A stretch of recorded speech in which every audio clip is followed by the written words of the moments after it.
Warmer climates tend to have cultures that are more expressive, more demonstrative, more outgoing, more flexible in their time schedules, more touching, if you will, and need a little bit more socializing and small talk before they get down to business.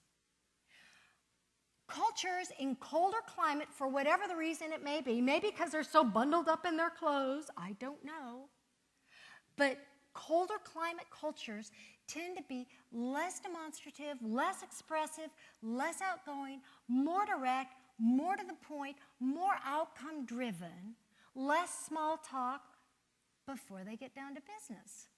I was returning a phone call actually in Geneva to a man at the pharmaceutical company Hoffmann La Roche in Basel, Switzerland, which happens to be the German-speaking Switzerland. I didn't tell you this, but over in Switzerland, they don't waste any time in the German section answering the phone. They pick it up by their last name, and that's it. I answer the phone, they're like, Cotton. That's what's appropriate over there. Well, I'm still new and learning a lot of this on my own as I go, even though my background's in cultural science, as I said. And so I was returning the phone call for this man, and I said, well, Mr. So-and-so, this is Gayle Cotton with Circles of Excellence, returning your call. How are you? He said, none of your damn business. Now, the reason I called, they consider it superficial and a waste of time, and, you know, and I just regrouped. What else can you? We did get the contract, by the way, surprisingly enough, but what else could I do? I had to regroup. Email. Keep this in mind. Once you've put something in writing, you cannot undo it.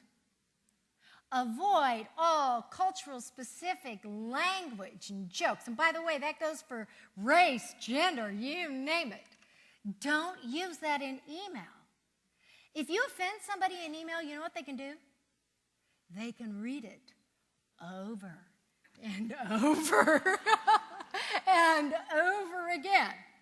In general, model the email format of somebody's email to you if you get the opportunity. If they use surnames, use surnames. If they're a little bit more social in the email, be a little bit more social. If they're direct and to the point, be direct and to the point. They are telling you their preferred style.